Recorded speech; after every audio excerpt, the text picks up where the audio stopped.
السلام علیکم ورحمۃ اللہ وبرکاتہ۔ الحمد للہ رب العالمین والصلاة والسلام علی اشرف الانبیاء والمرسلین وعلی آلہ واصحابہ اجمعین ومن تبعہم بإحسان الی یوم الدین۔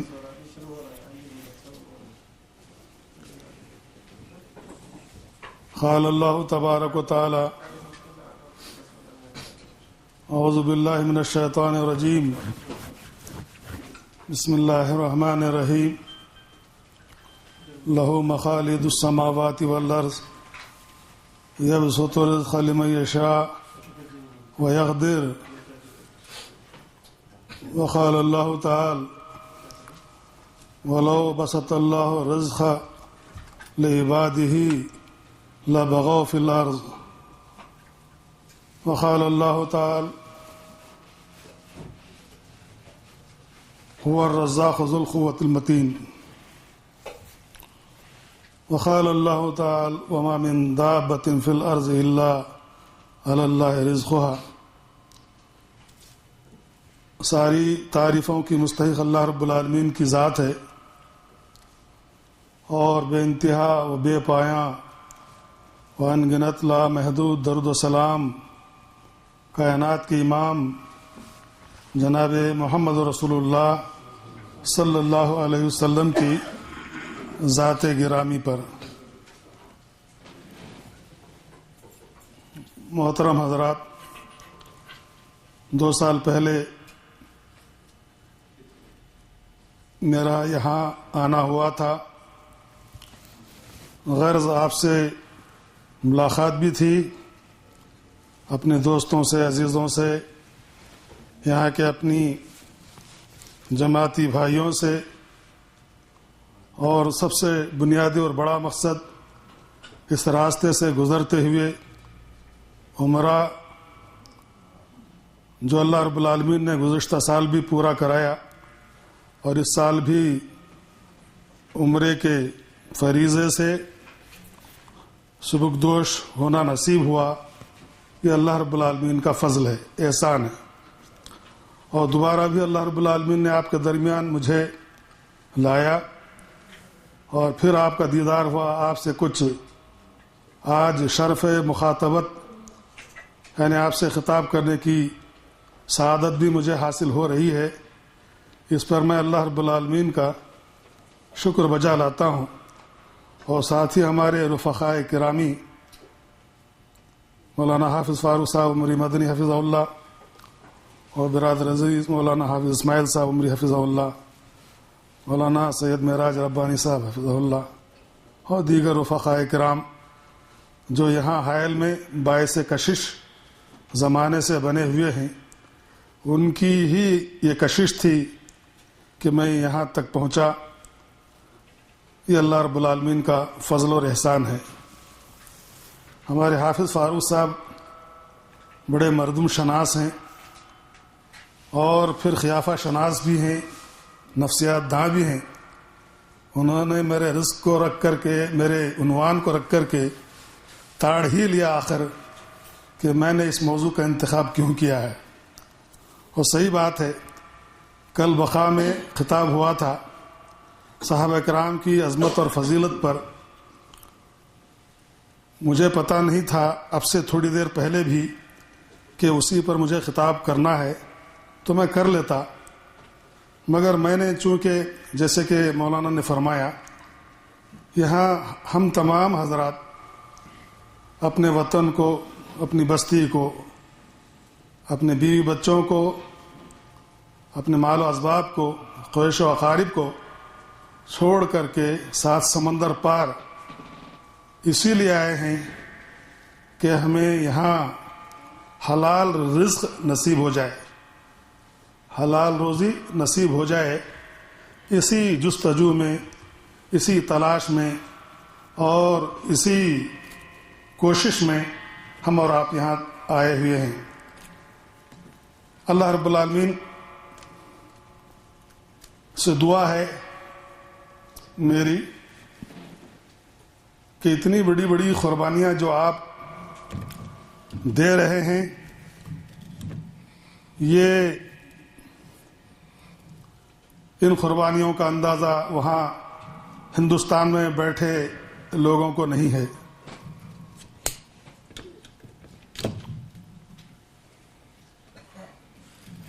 ہر چیز سے جو محروم ہو کر کے برسوں بلکہ کسی کسی کی ربع صدی ہو گئی اور کسی کسی کے 40 سال ہو گئے اور نصف صدی بھی ہونے جا رہی ہے، محض اس لیے انہوں نے اپنے وطن کو چھوڑا کہ یہاں کچھ نہ کچھ ہمیں روزی روٹی میسر آ جائے. سو اللہ رب العالمین نے یہاں آپ کے لیے ہمارے لیے روزی روٹی کا رزق حلال کا سامان کیا. یہ اللہ رب العالمین کا بے انتہا شکر اور احسان ہے، ورنہ وطن کی مٹی کسے عزیز نہیں ہوتی، وطن کی مٹی کسے عزیز نہیں ہوتی.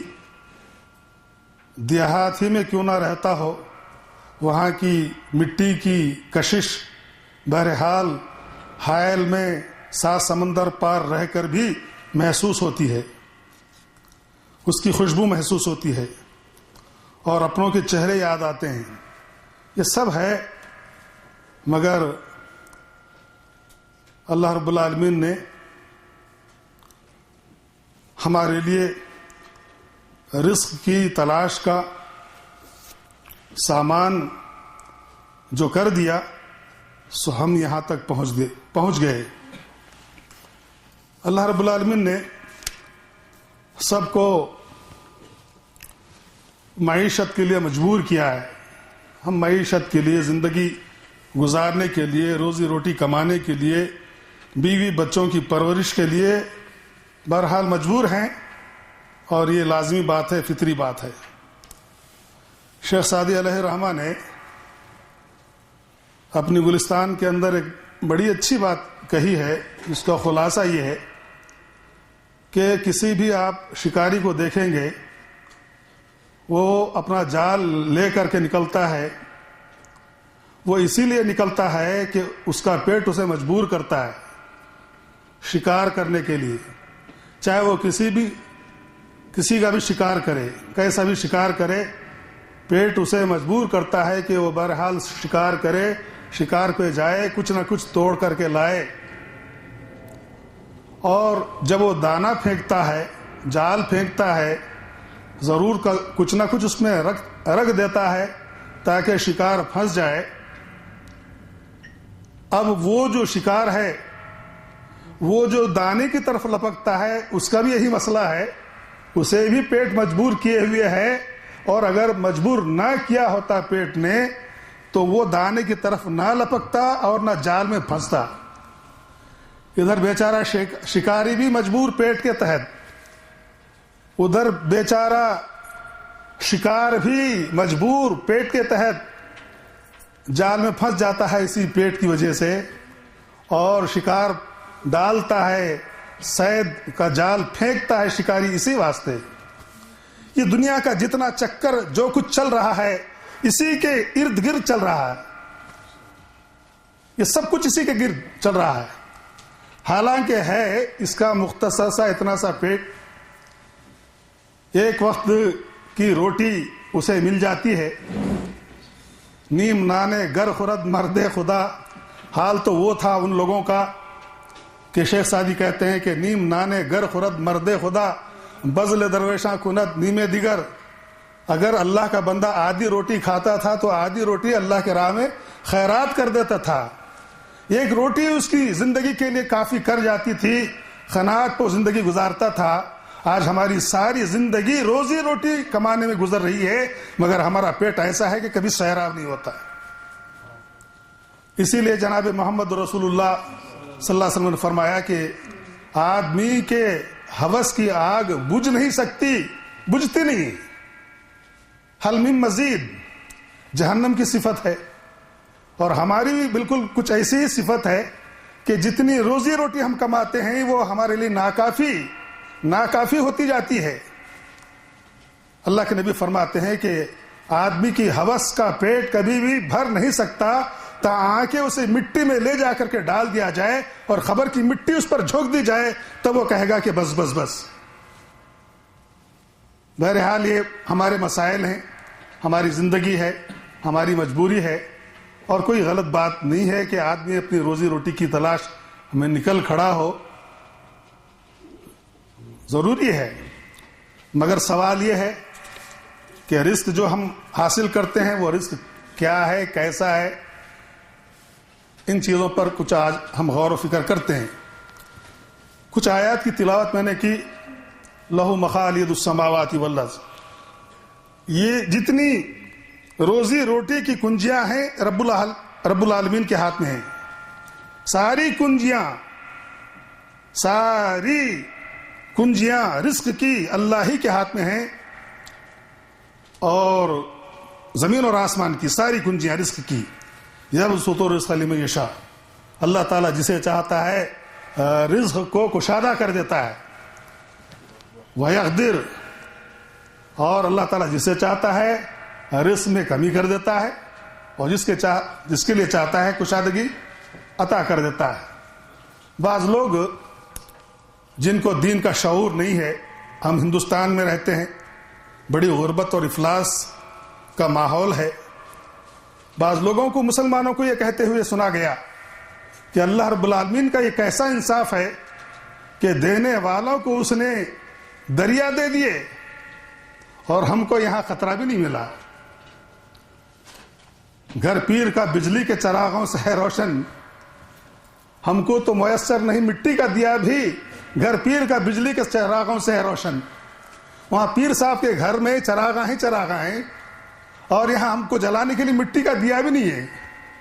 یہ کیسی تقسیم ہے؟ اللہ نے کسی کو سرفراز در سرفراز کر دیا اور کسی کو محروم در محروم کر دیا، کوئی نان شبینہ کا محتاج بن گیا، اور کسی کے پاس بوریاں کی بوریاں پڑی ہوئی ہیں اناج کی، اور یہاں سعودی عرب میں ہم دیکھتے ہیں پاؤ حصہ کھاتے ہیں اور 3 پاؤ حصہ پھینک دیتے ہیں۔ اللہ نے جب دے دیا ان کو تو اتنا دے دیا کہ ان کے لیے کھانے کو نہیں، کھا نہیں سکتے، اتنا ان کو دے دیا اللہ تعالیٰ نے۔ ایک زمانہ وہ تھا کہ پتے توڑ کے کھایا کرتے تھے، کانٹوں پر ان کی زندگی ہوتی تھی، مگر اللہ رب العالمین نے اپنا فضل فرمایا، یہاں کی توحید، یہاں کا تقوی، یہاں کا ایمان، اور یہاں کی دین کے تئیں خلوص اور للہیت، کون سی ادا اللہ تعالیٰ کو نہ جانے پسند آ گئی کہ یہاں اللہ رب العالمین نے پیٹرول کے خزانے کھول دیے۔ کل تک جو دست نگر تھے وہ آج ید العلیٰ والے بن گئے، کل تک ان کا ہاتھ لیتا تھا، آج ان کا ہاتھ دینے والا بن گیا۔ یہ اللہ ہی کا فضل ہے، اللہ ہی کی عطا ہے۔ جب ہم دیکھتے ہیں کہ رزق کو اتنی بے دردی سے یہاں پھینکا جاتا ہے تو ہم دل محسوس کر کے رہ جاتے ہیں کہ اتنے سارے کھانے پر تو کئی غربا ہمارے ہاں پل جاتے ہیں۔ سچی بات یہ ہے کہ آدمی کو جب وسعت ہو جاتی ہے، رزق وافر مقدار میں ملنے لگتا ہے، رزق میں کشادگی ہو جاتی ہے، تو بسا اوقات وہ ناشکرا بن جاتا ہے، نعمت کی ناقدری کرنے والا ہوتا ہے اور اسے ضائع کرنے والا ہوتا ہے۔ جہاں تک ہمارا تعلق ہے، ہم کو پتا ہے کہ رزق کیا ہوتا ہے، محنت کیا ہوتی ہے، کتنی قربانیوں سے گزر کر کے ہم یہاں پہنچے ہیں، سو ہم ایسا نہ کریں بلکہ رزق کی قدر و قیمت رکھیں، پہچانیں اور اسے ضائع نہ کریں۔ اہل استحقاق جو ہیں ان تک اس رزق کو پہنچائیں۔ تھوڑا تھوڑا شعور اب لوگوں میں آنے بھی لگا ہے۔ تو اللہ رب العالمین کے ہاتھ میں رزق کی کنجیاں ہیں، کوئی ہمارا رازق نہیں ہے۔ کوئی یہ سمجھتا ہے کہ فلاں کی وجہ سے مجھے رزق مل رہا ہے، مشرک ہے، وہ کوئی رزق نہیں دیتا ہے، نہ کوئی ساہوکار، نہ کوئی بادشاہ، نہ کوئی مملکت، اور نہ کوئی رزق دینے والی ذات صرف اور صرف اللہ رب العالمین کی ہے۔ اور اگر اللہ رب العالمین ان کے ہاتھ میں روزی روٹی رکھ دیتا تو پتہ نہیں کتنے بھوکے مر جاتے۔ آج تھوڑا سا ان کو کچھ اختیار مل گیا ہے تو یہ عالم ہے کہ کئی یہاں بھوکوں مر رہے ہیں۔ جب اللہ رب العالمین اپنے خزانے کی رزق کی ساری کنجیاں ان کے حوالے کر دے تو پتہ نہیں کتنے لوگ ان کے ہاتھوں مر جائیں گے. اللہ نے رزق کی کنجیوں کو اپنے ہاتھ میں رکھا ہے. اور پھر اللہ نے کہا وَلَوْ بَسَطَ اللَّهُ رِزْقَ لِعِبَادِهِ لَبَغَوْا فِي الْأَرْضِ. اللہ رب العالمین اگر اپنے بندوں پر رزق کو شادہ کر دے تو وہ زمین کے اندر جو ہے بغاوت پیدا کریں گے. بسا اوقات یہی ہوتا ہے کہ رزق کی کشادگی بھی آدمی کو باغی بنا دیتی ہے، یا انتہا درجے کی رزق کی تنگی بھی آدمی کو باغی بنا دیتی ہے. اس لیے اللہ کے رسول نے فرمایا کاد الفخر ان یکون کفرا. غربت اور افلاس اور تنگ دستی کبھی کبھی آدمی کو فخر تک لے جاتی ہے، کفر تک لے جاتی ہے. آدمی جو ہے کچھ کا کچھ ہو جاتا ہے. غربت زیادہ غربت میں جب آتا ہے آدمی تو کفر بکنے لگتا ہے. ایسا ہوتا ہے. اس کے بعد اللہ رب العالمین نے کہا کہ اللہ رازق ہے اور بہت ہی زیادہ مضبوط رزق عطا فرمانے والا. اور کہا کہ وما من دابۃ فی الارض الا علی اللہ رزقها، کہ زمین میں جتنے ذی روح ہیں، چوپائے ہیں، سب کے سب کا رزق کا ذمہ اللہ رب العالمین کے ہاتھ ہے.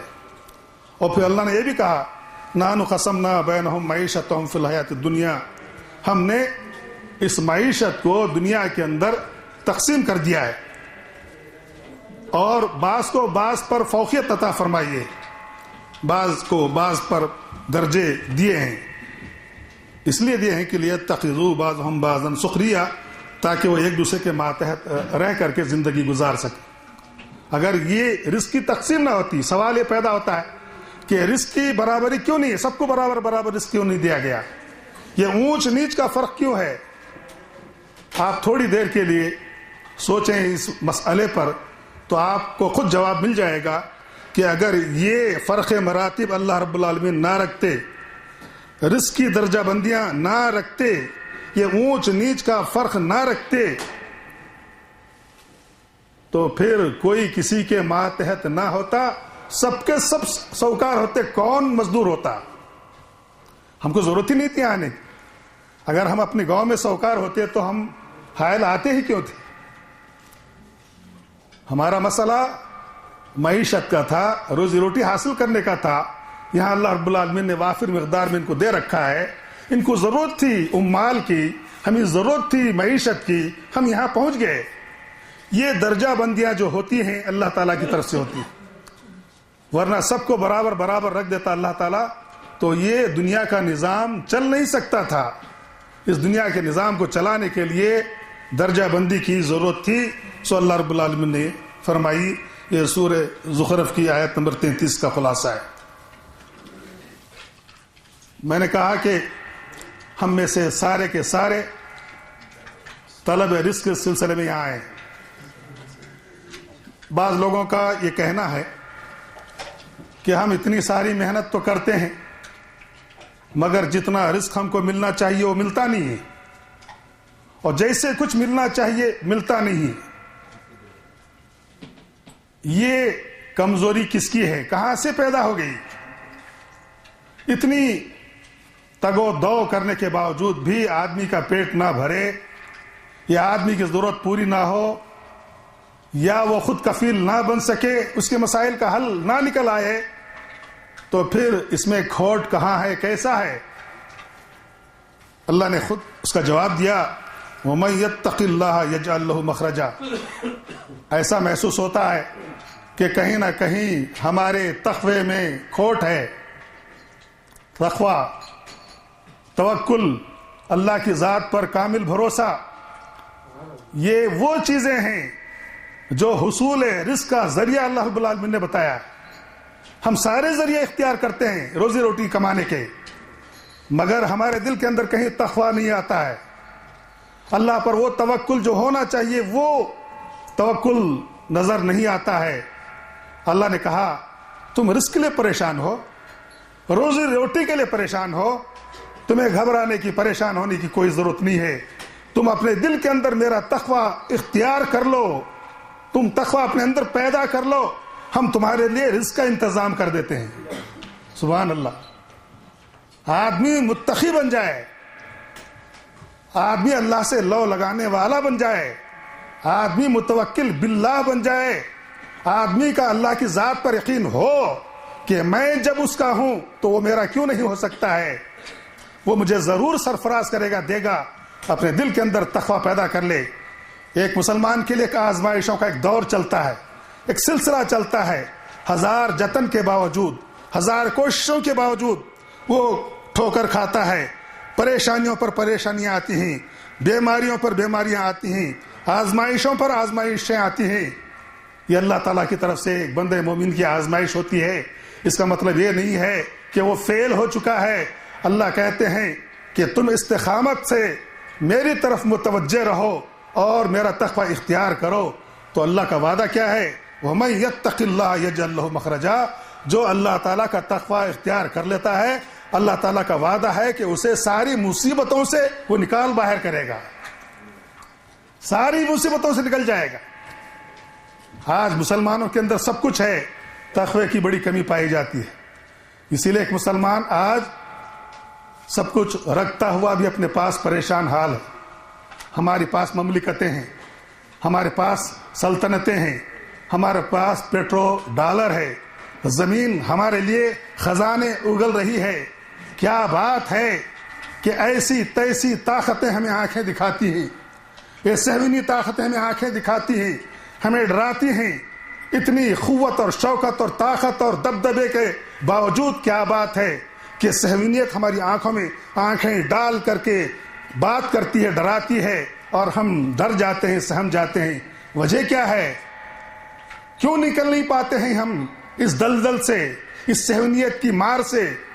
اللہ نے کہا وَمَن يَتَّقِ اللَّهَ، جو اللہ تعالیٰ سے ڈرے گا، اس کا تقوی اختیار کرے گا، يَجْعَل لَّهُ مَخْرَجًا، اللہ تعالیٰ ان تمام مسائل سے اسے نکالیں گے۔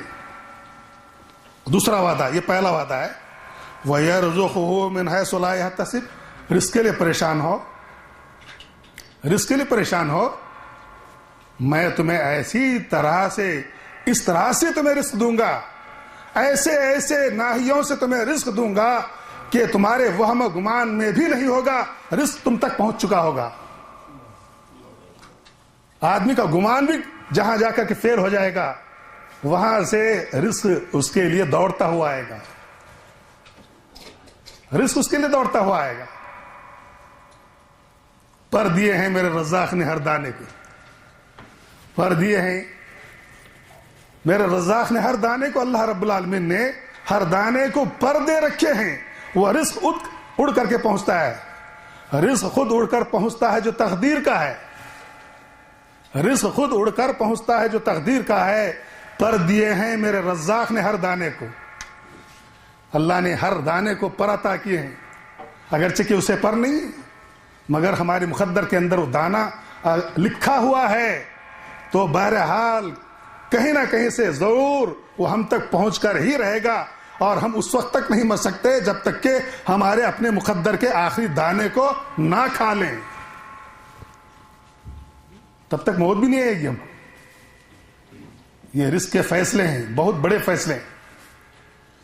نظام معیشت کا انحصار جس پر ہے، اللہ نے اس کی بابت یوں کہا ہے کہ تمہارے اندر تقوی پیدا ہو گیا تو رزق کے دروازے تمہارے لیے خود بخود کھل جائیں، اور ایسی جگہ سے ہم تمہیں رزق عطا کریں گے کہ تمہارے وہم میں اور گمان میں بھی یہ بات نہیں ہوگی۔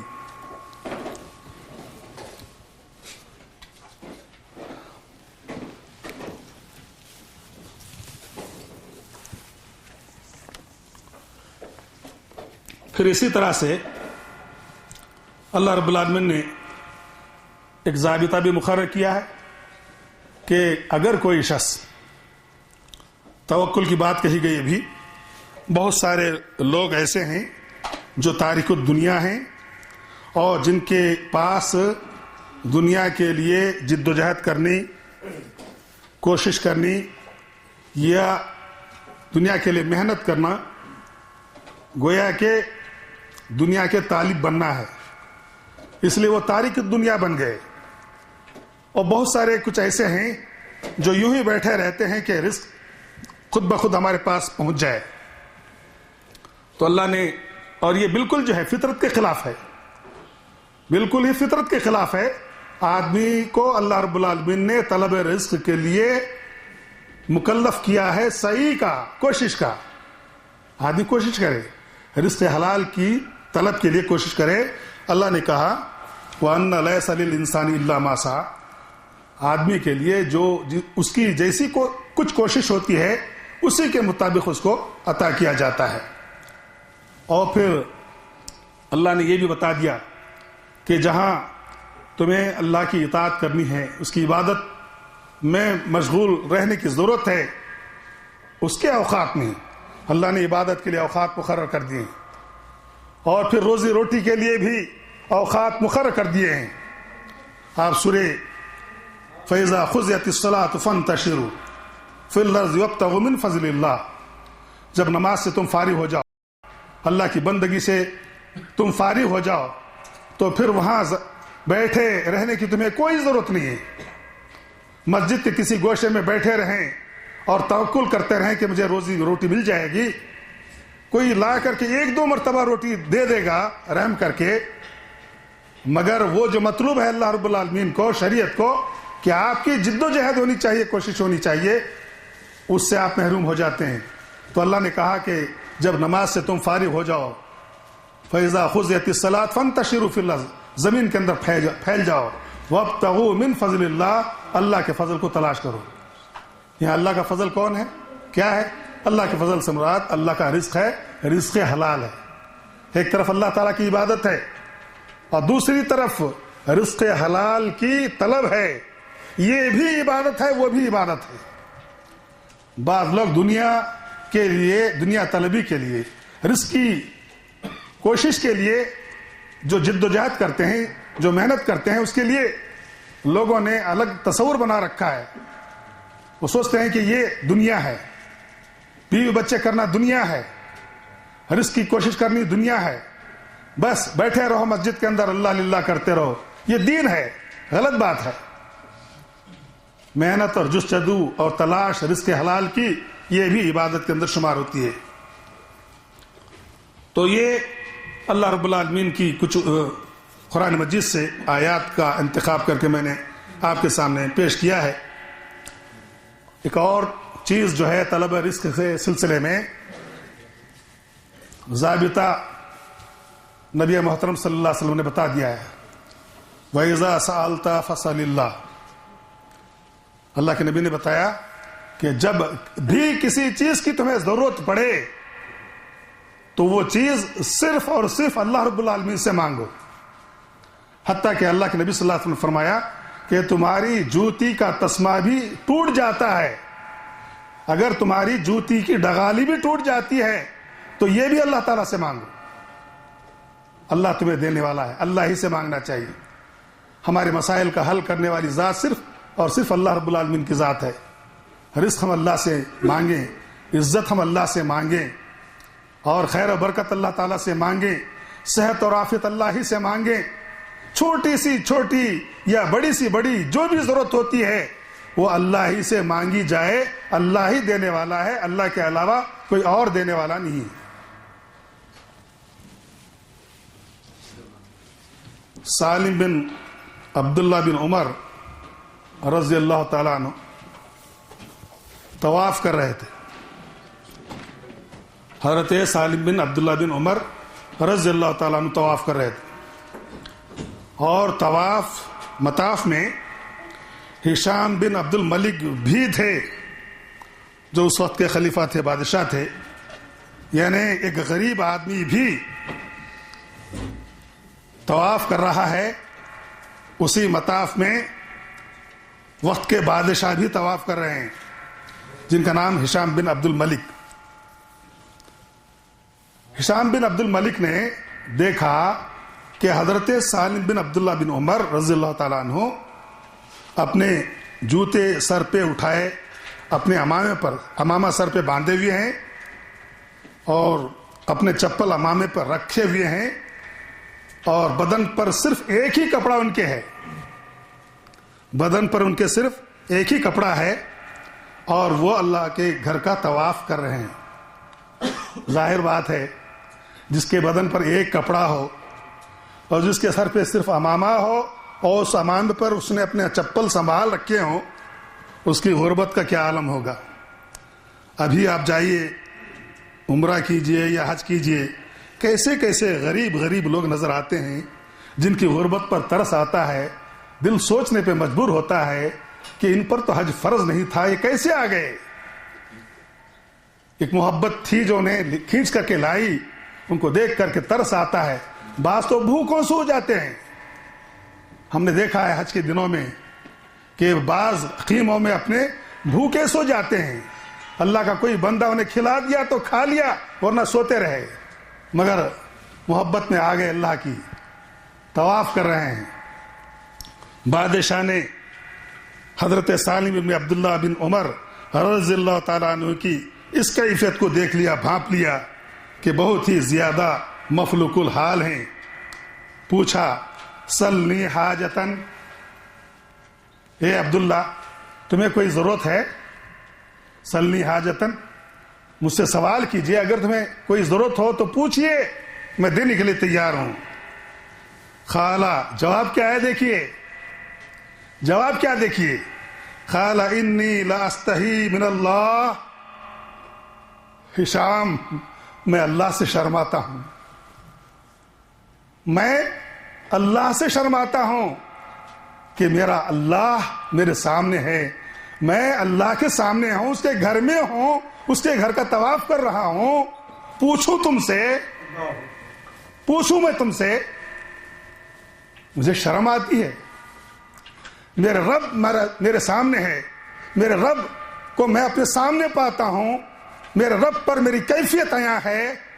تم تو اس کے ایک ادنا سے بندے ہو، میں اپنے رب کی موجودگی میں تم سے مانگوں، مجھے شرم آتی ہے. یہ ہوتی ہے توحید، یہ ہوتی ہے غیرت. جبکہ شدید ضرورت ہے، شدید ضرورت ہے. آدمی عمرہ پہ جائے، حج پہ جائے، کیا کیا جتن کر کے نہیں جاتا، کیا کیا سامان کر کے نہیں جاتا، کیا کیا تیاری کر کے نہیں جاتا. کچھ وہ ہوتے ہیں جن کی کوئی تیاری نہیں ہوتی ہے، صرف اللہ پر بھروسہ ہوتا ہے، وہ چلے جاتے ہیں. کہا کہ انی لا استحی من اللہ ان اسأل فی بیتہ غیرہ، کہ میں اس کے گھر میں اس کے کسی غیر سے سوال کروں، مجھے اس بات پر شرم آتی ہے. میرا معبود میرا اللہ ہے اور تم میری طرح ایک بندے ہو جو غیر ہو. میں اپنے کو چھوڑ کر کے غیر سے کیسے مانگ سکتا ہوں.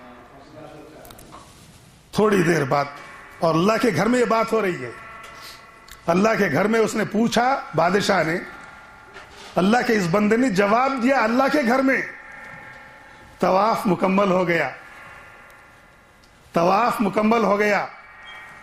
باہر آئے،